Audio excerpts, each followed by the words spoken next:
Thank you so much. We are Ryan Hartt and the Blue Hearts. It's a pleasure and an honor to open up the Black Eyed Blues Festival. Let's have some fun, huh? Eddie Taylor, hey, 1, 2,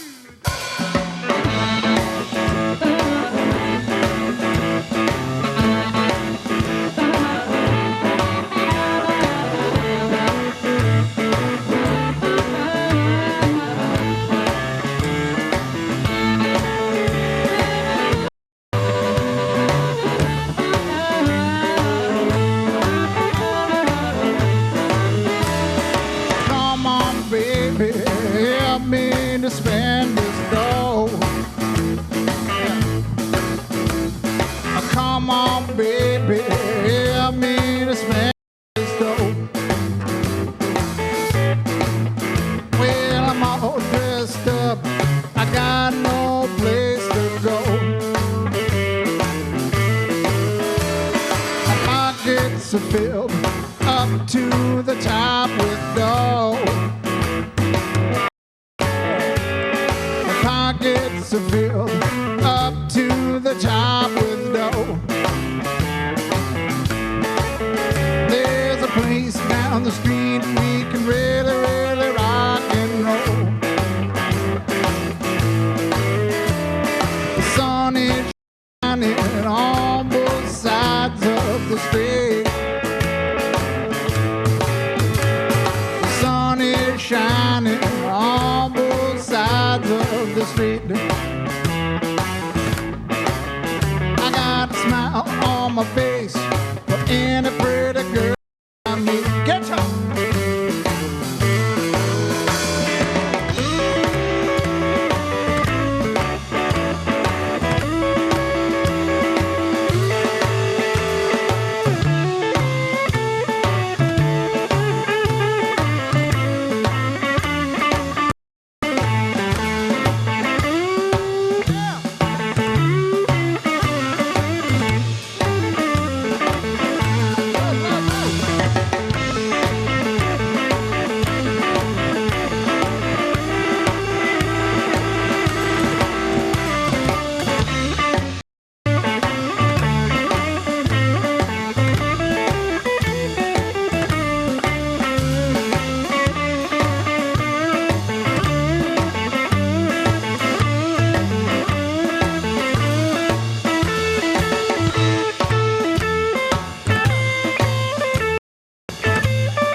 $100 hat, a $20 shoes. I can't lose with the stuff I use.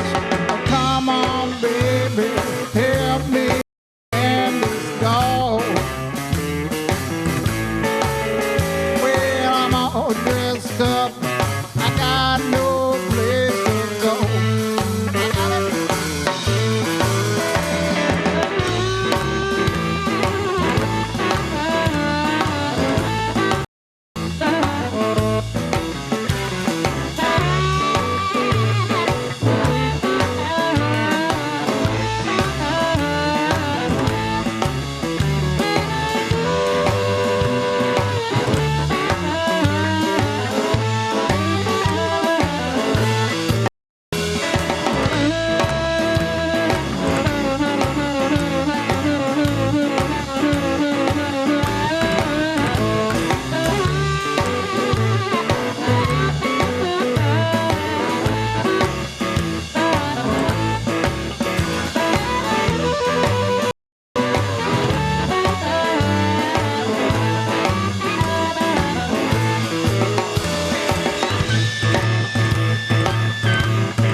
Thank you so much.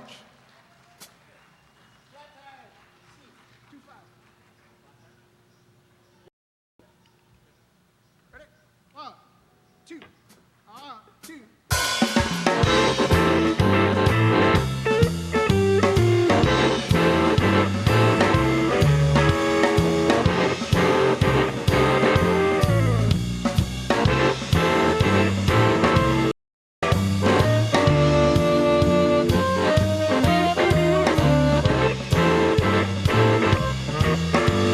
I got the meanest woman, a brother, this I'll say.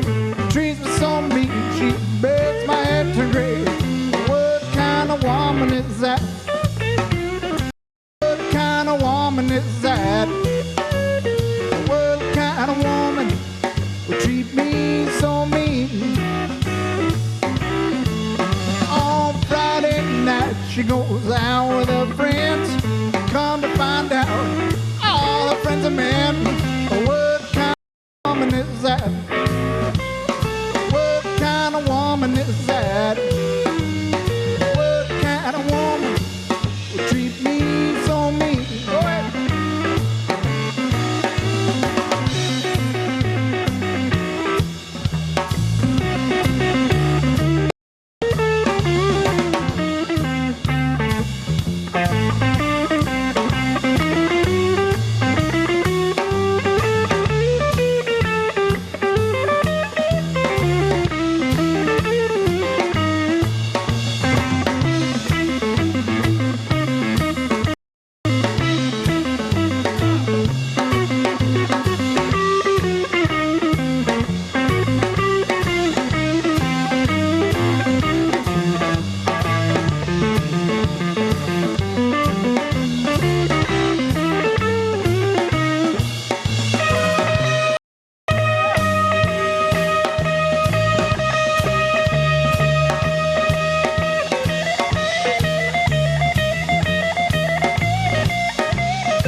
My baby was late, and worse than that, she bought a date.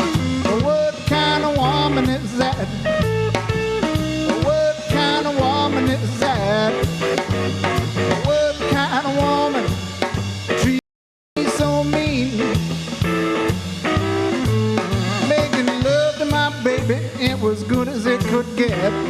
Right in the middle, she says, "Are you through yet?" What kind of woman is that? What kind of woman is that?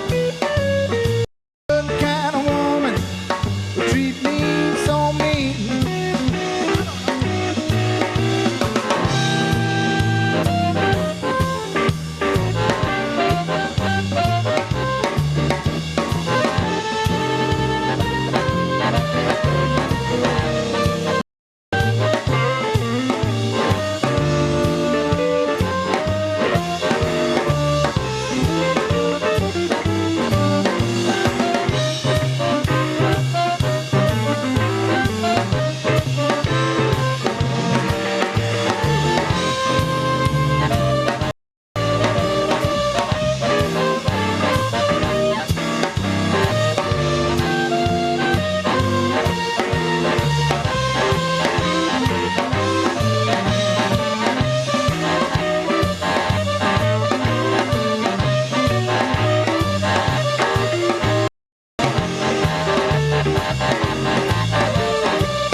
Woman, love on the shelf, she ever cross your path? I know you ask yourself, what kind of woman is that? What kind of woman is that?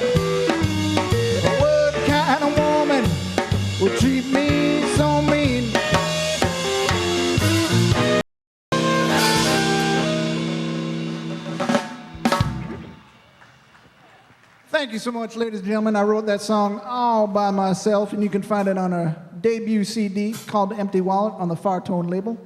Soon to be available at this table right over here. We also have a schedule. We'll let you know when we're in your town. Sign up on the mailing list. We'll send you emails and all kinds of good stuff. Ladies and gentlemen, let's give it for the whole band. Eric Dukoff on that guitar. Very special guest. You know him from the Radio Kings, Young Neil and the Rappers, Dave Howard and the High Rollers, Bobby Christina on the drums, JB on the big bass. JB is going to do one for you right about now. Yeah, we're going to do an old Chuck Berry tune for you here. This one's called Carol. Yeah.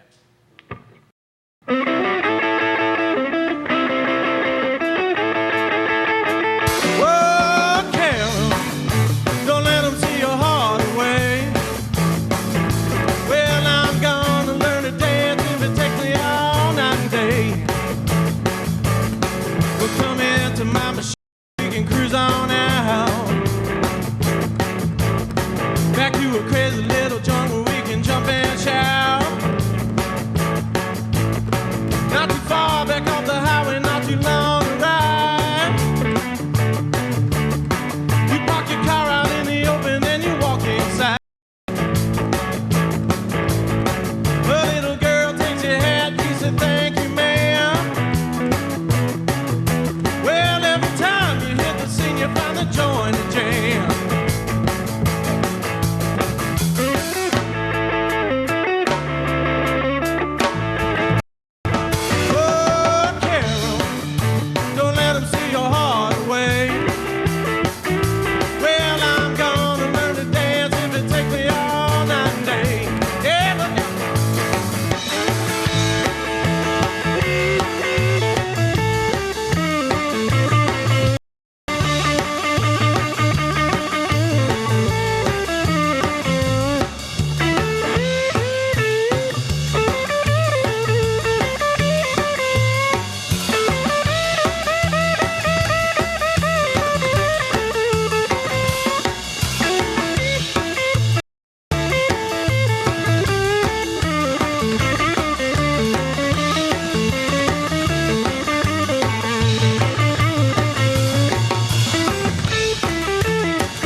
Thank you.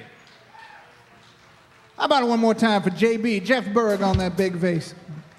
Big bass? Big bass.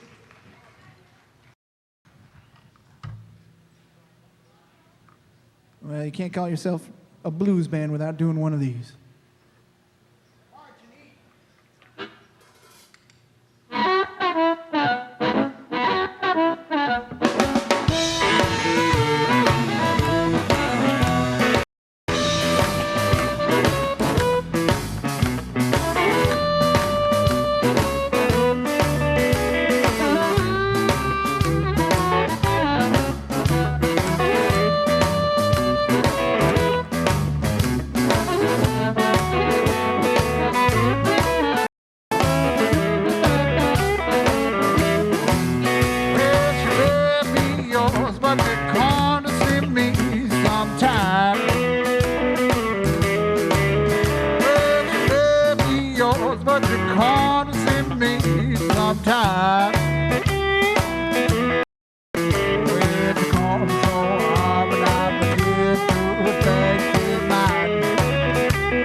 Rocks me with a steady roll. Yeah, she rocks me with a steady roll. And when she rocks me, she satisfies my soul.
But you're gonna see me sometime. Let your love be yours, but you're gonna see me sometime. When she calls the soul, I begin to thank you.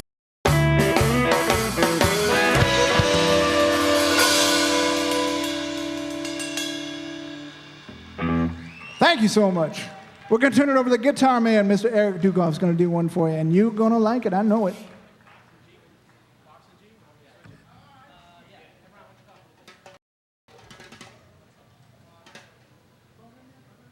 Special thanks to the Hartford Advocate, Black Eyed Sallies, Country 92.5, 105.9 The River, all you all for coming out and having a good time.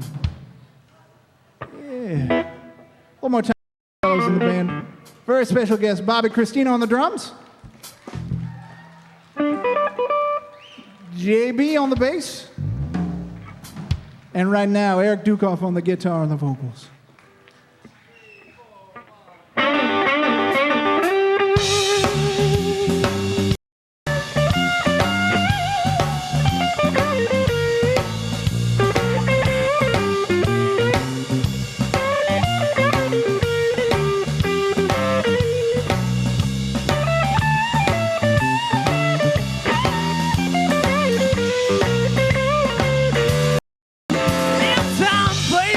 Get you off of my mind. Little by little you watch my love slow down. But oh, you know what it means to be alone. Today your life ain't pretty, baby. Tomorrow you could be crying. Live for today, you leave tomorrow on its own. We got a little love child to try to make it home. But oh, you know what it means to be alone.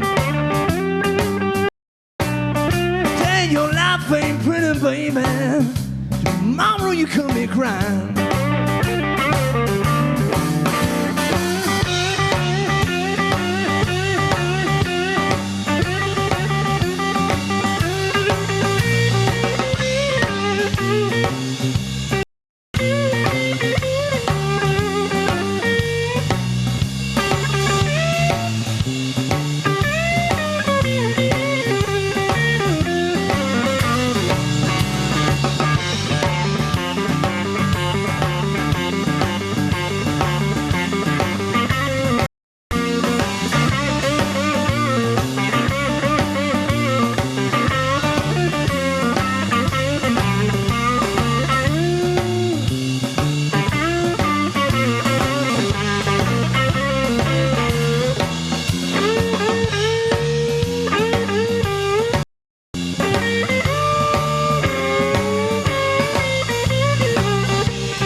I get you off of my mind.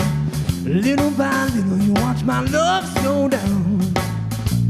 But oh, you know what it means to be alone. Today your life ain't pretty, baby.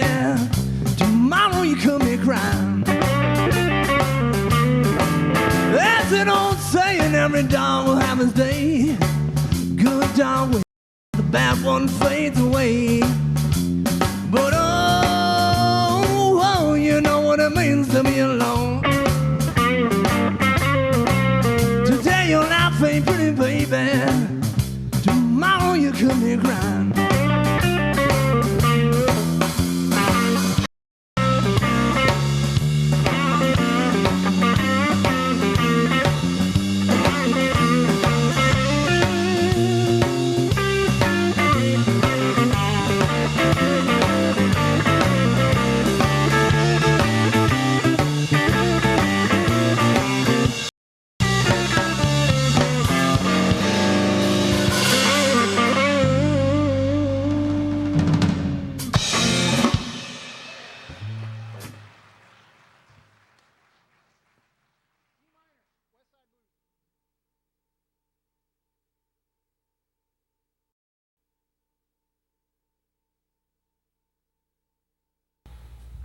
Hi, I'm Dave O'Neill, and this is the Blues Played Special. We're here with Ryan Hartt and the Blue Hearts. You've just been watching them at the Advocate Black-Eyed and Blues Fest in Bushnell Park, and you're lucky enough, we've got them in the studio for you to tell you what's going on. So Eric Dukoff is here as Ryan Hartt, and thanks for coming to the show, guys. Thanks for having us. It was a good night that night. Yeah, we had a good time. Yeah. Now, you guys are breaking in a new bass player? Yeah, our Steve Combs, our original bass player, who was with us sort of right from the very beginning, even before Ryan went to California. He'd been with us forever. He was, as great of a band and team player as you can have, but he just got into some really exciting other projects. He always had some folk and bluegrass bands that he was doing on the side, and I think his plate was getting full. And he just decided it was time to move on. So we knew Jeff Berg, who's our bass player now. We actually met him while he was playing with Troy Gagne up in Worcester. He actually, he and Troy and Mark Stevens from Roomful actually just left, the piano player. The three of them and a friend of ours, Tim Brown, a drummer, they all lived together in Worcester. And so we wanted to see Troy one night, and we saw Jeff playing bass with him and exchanged phone numbers. And he'd fill in every once in a while, and he was the guy to call when Steve left. So it's been fun. Brought in the heavy hitters. Yeah. Who's on drums? Nick Toscano, who actually I played with in Chrisley and Blues DeVille about, gosh, I guess 8-9 years ago. It was a lot of fun. So, if you watch and remember, you'll know that Blue Hearts were the 2003 winners of the Connecticut Blues Challenge, and went on to Memphis, Tennessee. So I'm sure they'll have some good stories from Memphis to tell us. So, how was that adventure? Pretty Painful. Oh yeah, that's right. That's right. I was battling a herniated disc in my back at that point, and the rest of the band actually drove down in a van, and I had to fly down. Had to. Yeah, I had to, and there was no choice. I couldn't. Sitting down was the worst position for me, and wouldn't you know it, the worst it had ever got was the day we got down there, and I was literally in bed till about 3:30 in the afternoon the day we were supposed to play, and We played at 7. yeah, we played at 7, and I couldn't walk. And I had to call up and get some prescription drugs sent down, and I honestly thought I was gonna have to tell them that we couldn't do it. Knowing that these guys came down, and we had like 20, 30 family and friends down there. Yeah. I popped a lot of pills, and all legal. Did it help? And yeah, I mean, I was high as a kite when we played, but I got through it, and but that whole experience down there, besides laying in bed for a day, it was fantastic, and it was even me being in pain, it was one of the most enjoyable musical things I've ever been involved with. I mean, just the whole atmosphere of Memphis itself, with the tradition down there, but you've got 13 clubs, all with 60 bands. 60 bands, and the first night we were the first of 8 bands or 6, 7 bands. A lot. Yeah, a lot. And so we were done after our half-hour set, and there was still 4 hours of music to go, and so Going back and forth from club to club in your hand. And yeah, and you can catch any type of band you wanted to. We knew 1 or 2 other bands down there, so we were able to go up and catch their sets. We made friends with. It was really cool. I mean, even the people you played with in the club, and everybody was really supportive. I think everybody was just so happy to be down there and doing it those things are just such a coin toss that. So, matter of judging that. Yeah, day. and so we all knew it was out of our hands. So you went down there, you played the best you could, and you just had a great time. What were the best clubs down there? Ours was one of them. yeah, definitely. Which one was that? We played King's Palace. Yeah. Okay. And supposedly the story with that place, one of the 2 existing pictures of Robert Johnson. There's one with him hanging with a cigarette hanging out of his mouth, and the other one where he's dressed up in the suit with the guitar. That picture was supposedly taken Upstairs. in that building. I didn't know that. Yeah. I think Mary Lou Sullivan told me that. Yeah. Really? Yeah. So that's sort of. I just remember that picture, and he's got hands like spiders Right. Yeah, wrapped around the neck. Yeah, I found out that second night. It was sort of. It was just a neat thing knowing that. But that was a great club. BB King's, of course, is fantastic down there. There was one. They were doing solo stuff. All acoustic stuff. Yeah, I honestly don't remember the name, but there were some great rooms down there. What's the Blue City Cafe? The one with the restaurant? Is that what that on the corner? Yeah, maybe. That was a good place. And then Handy's Blues Hall, and Yeah, Mark- that's. got a good draw playing at the club we did. It was all pretty random, but we were lucky enough to get a club where we were comfortable and it sounded good. And so Yeah, we sort of had the kid that came in, second in the whole thing, and he was sort of the favorite to begin with. Reverend Slick Ballinger. Yeah. Okay. And he was in our club, unfortunately, but he was a big draw. I mean, there was a big 2-page article on him in the program. yeah, he was definitely the odds-on favorite.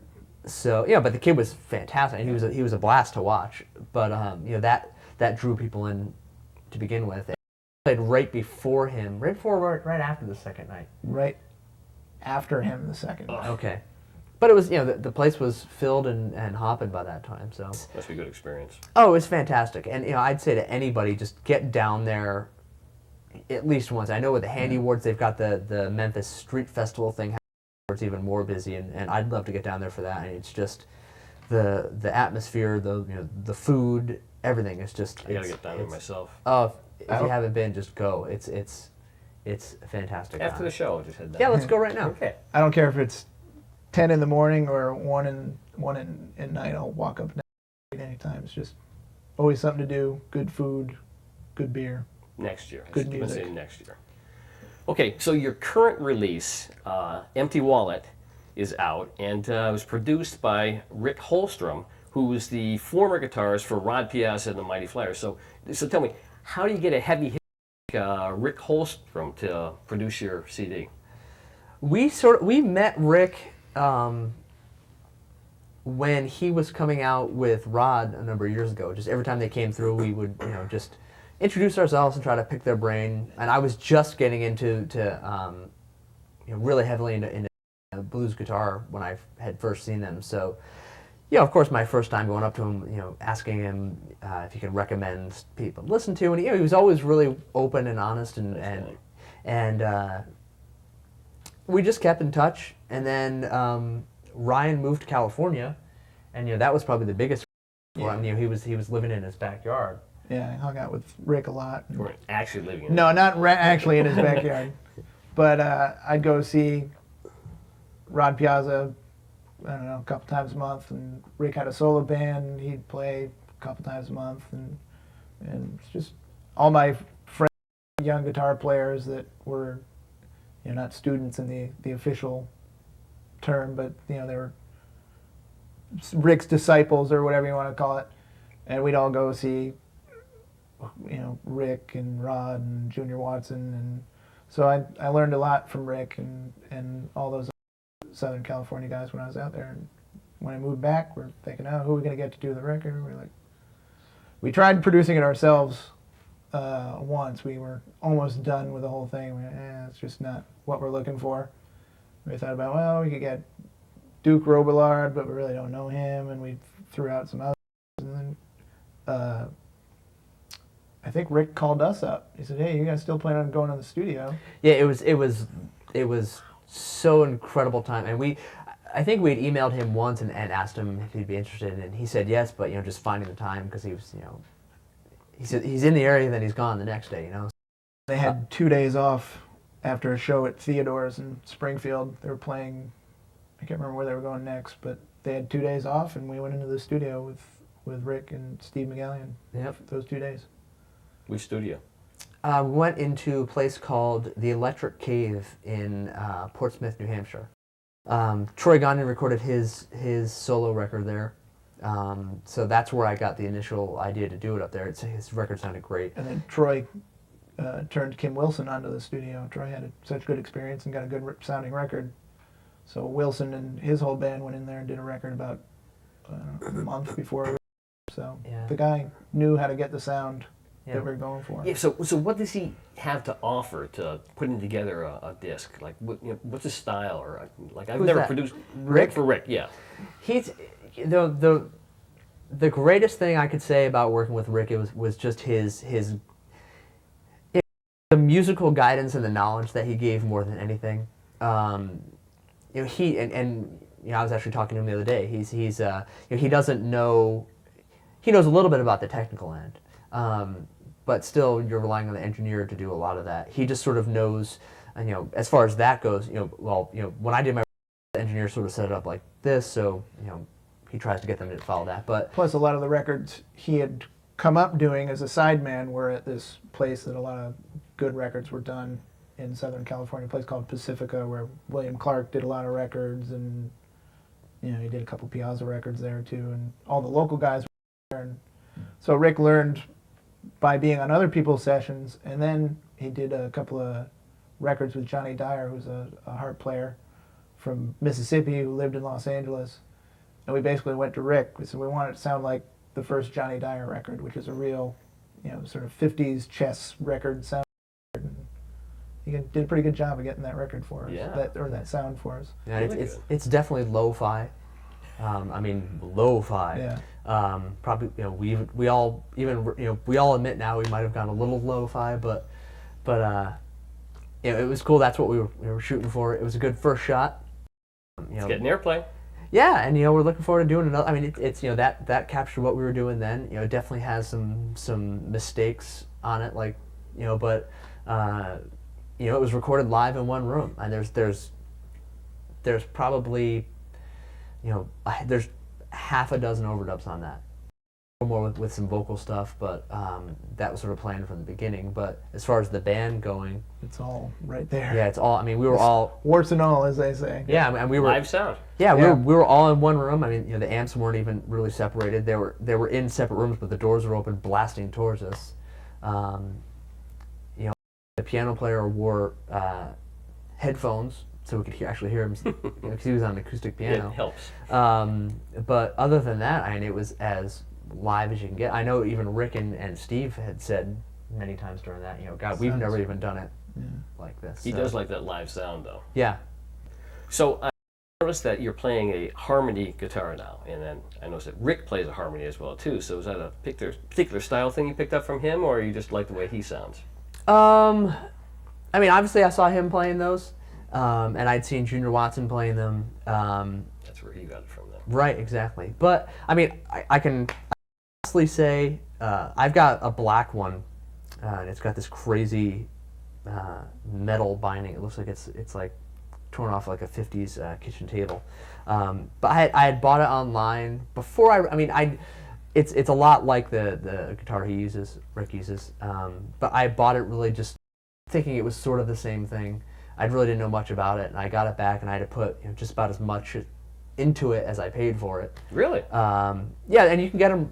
Well, you used to be able to get them pretty cheap. They're sort of going up now It's because people popular? heard about them. Yeah, but they were not the highest quality. Everything was there. They just weren't finished off right. And after sitting 40 years, they tend to need some work. Yeah. But So for the guitar freaks out there, what did you do to upgrade? oh god, let's see. I think I've got a few of them. They all need to be refretted, so that's ripped out. One or two of them I had to have the neck actually taken off and glued back on because it was sort of coming loose. I had some modifications done to the pickups. A couple of them I had to have the neck actually heated and bent because it was so. And it's still an ongoing battle with some of them. I mean, if there are any guitar geeks out there, and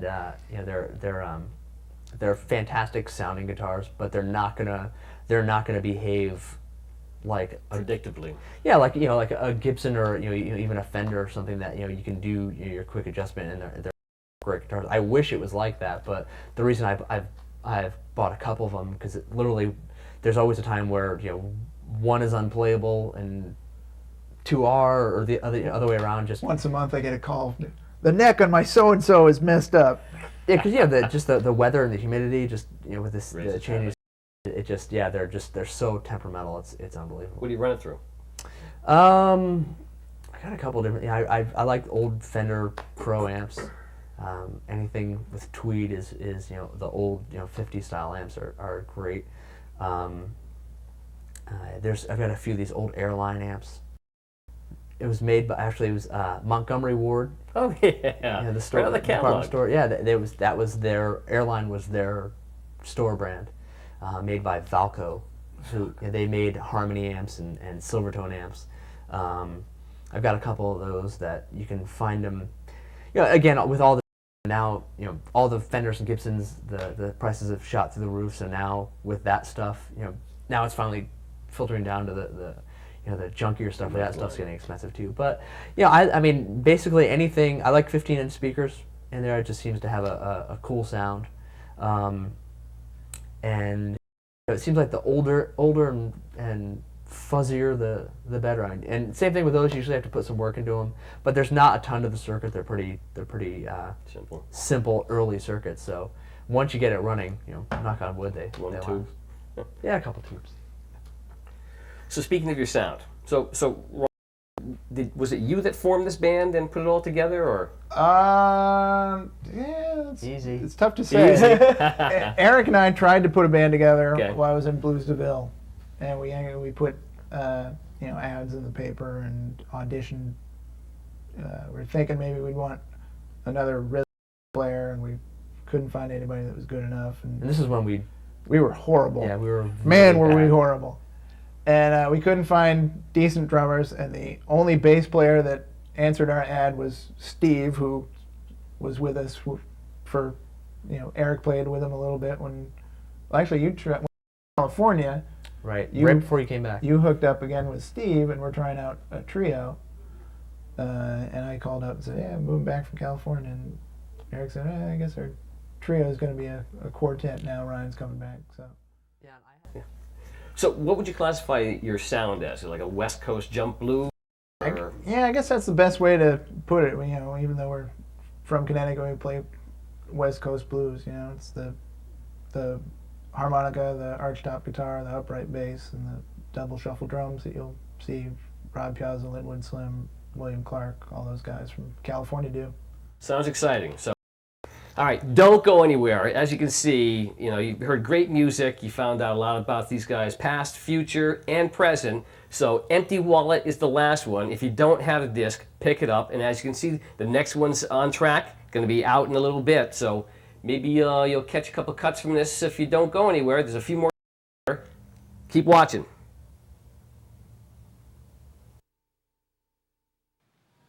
We've got a CD coming out. We're about to record it in about a month, and we're going to include this little cautionary tale called The Hangover Blues. You wake up and you say, "Man, I will never do that again."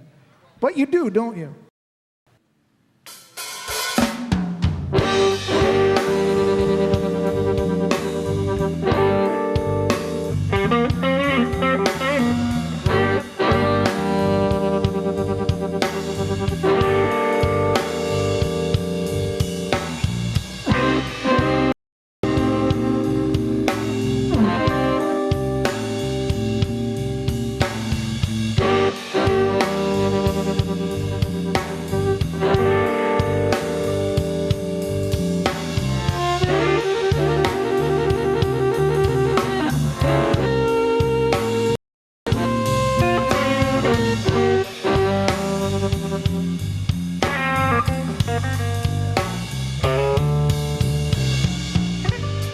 Woke up this morning with a fire on my brain.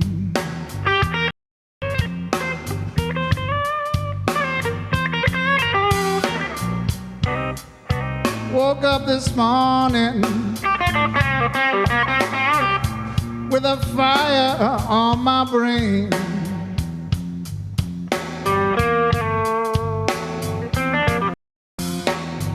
I swore this be the last time I wake up in the shape I'm in.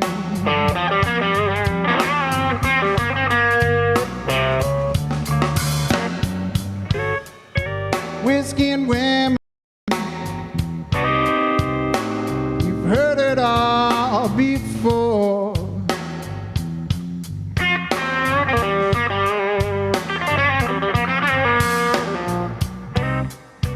Whiskey and women, heard it all before.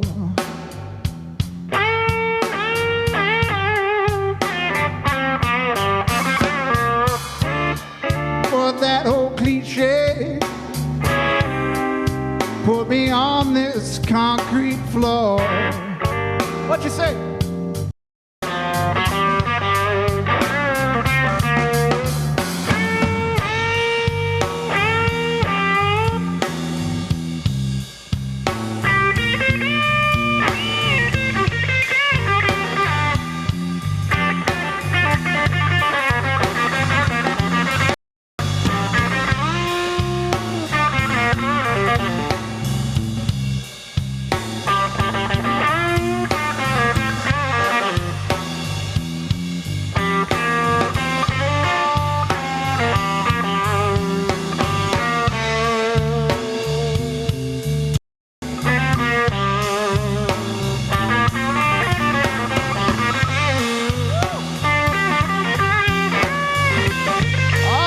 on that thing.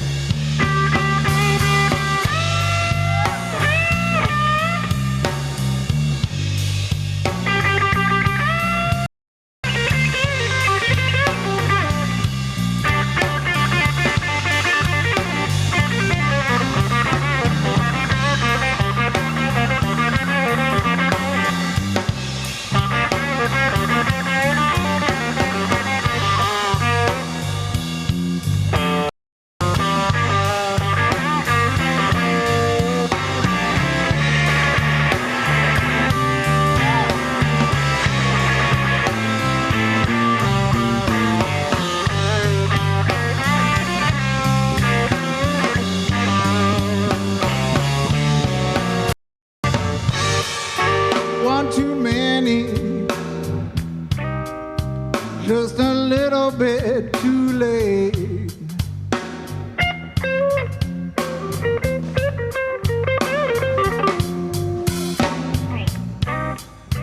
One too many, just a little bit too late.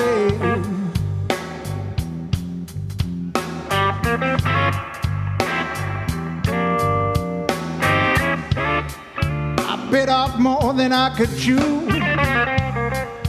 Just too much on my plate and in my glass too.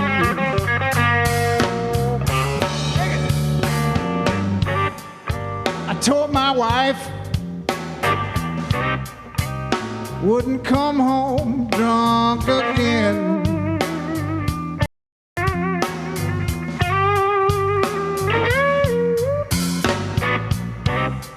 Told my wife wouldn't come home drunk again.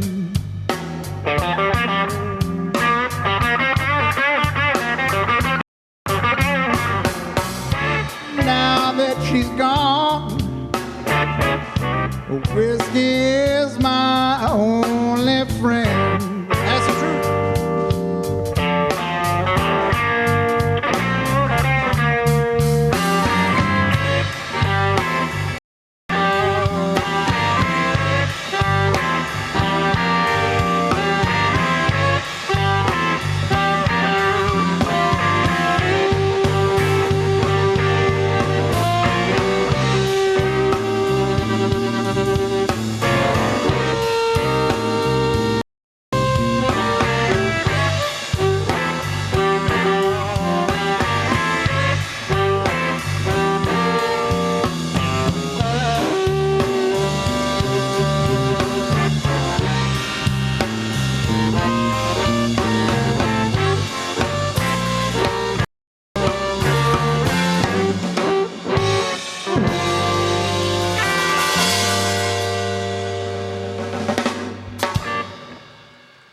Thank you so much. A little cautionary tale, as we like to call it. Well,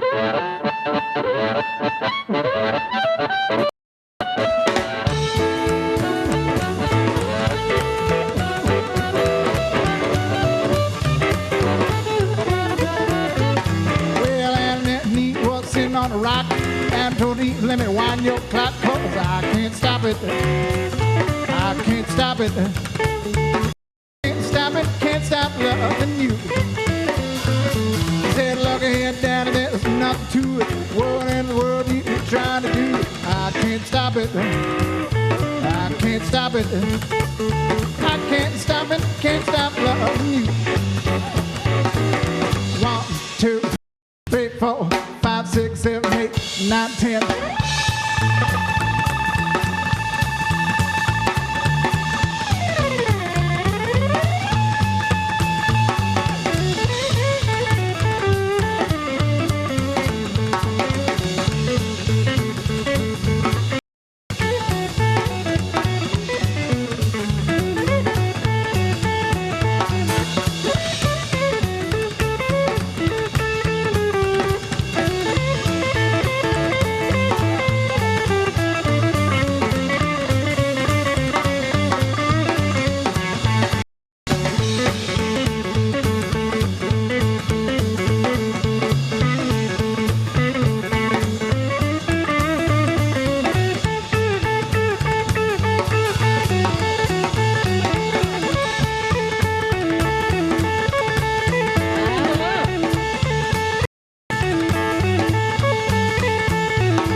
don't stop. Make love to me and don't want the clock, 'cause I can't stop it. I can't stop it. I can't stop it, can't stop it. 1, 2, 3, 4, 5, 6, 7, 8, 9, 10.